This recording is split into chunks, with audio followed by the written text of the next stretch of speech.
Kayunya ada nomornya. Viral relawan temukan batang pohon yang terbawa banjir Sumatera ada nomornya. Duga hasil pembalakan liar. Tengah beredar video yang memperlihatkan kayu pohon hanyut dengan nomor di banjir Sumatera viral di media sosial.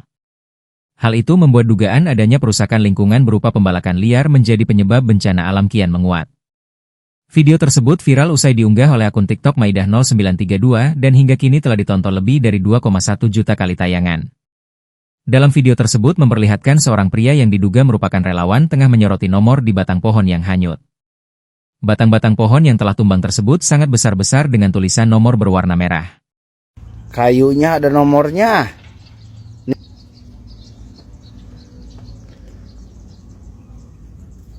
Bayangin kayu-kayu segede gini masuk ke rumah warga. Kayunya ada nomornya, kata seorang pria dalam